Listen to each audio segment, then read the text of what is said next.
તેવા વખતે આ જે સાહિત્યકાર હતા એમણે પેલા ભાઈને બોલાવીને કહ્યું કે લે ભાઈ આ ભજીયો ખા.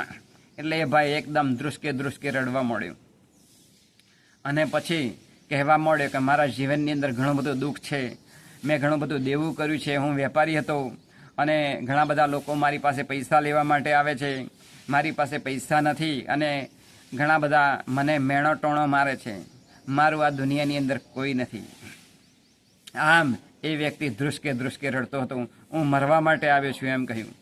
પેલા સાહિત્યકારે કહ્યું કે લે ભાઈ તું થોડો 1-2 ભજીયો ખા, પછી તારું દુઃખ હળવું થશે. એટલે એની સામે પેલું પડીકું ધર્યું. એની અંદર એક વાક્ય લખેલું હતું, તારું કોઈ ના હોય ને તો તું તારો થા. આ વાક્ય જ્યારે જે પેલો આત્મહત્યા કરવા માટે આવ્યો હતો વેપારી, એણે જોયું એટલે તરત એને વિચાર આવ્યો.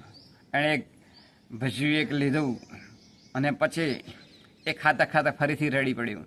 ત્યારે આ સાહિત્યકારે તેના ખભા ઉપર હાથ મૂકીને કહ્યું કે ભાઈ તું ચિંતા ના કરીશ, જેનું કોઈ નથી ને એનો ભગવાન હોય છે.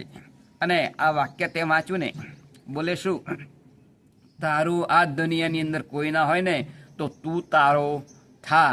આના ઉપરથી મને વિચાર આવ્યો કે હવે મારે મરવું નથી. આ જો એક પળ સાચવી લીધી તો ખરેખર એ વ્યક્તિનો આબાદ બચાવ થઈ ગયો. માટે જ્યારે પોતાના જીવનની અંદર મરવાનો વિચાર તો કરવો જ ના જોઈએ, છતાં પણ ઘણા બધા વ્યક્તિઓ એમના જીવનની અંદર અતિશય દુઃખોથી એ પીડાતા હોય છે.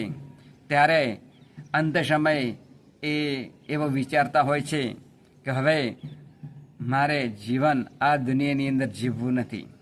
પરંતુ ભાઈઓ, ભગવાને સુંદર આપણને શરીર આપ્યું હોય તો એ સારા કર્મ કરવા માટે આપ્યું છે.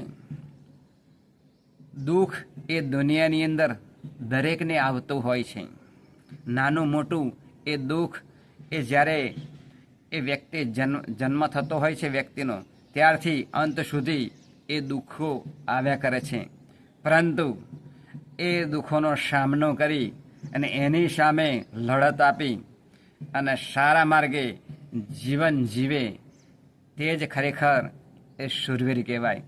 માટે આપણે મરવાનો વિચાર ટાળી સારા શુદ્ધ વિચારો કરી સારા માર્ગ ઉપર જીવન જીવીએ, સારા કર્મો કરીએ. એ જ આજના શુભ દિને પ્રાર્થના બોલીએ. કૃષ્ણ કનૈયા લાલ કી જય.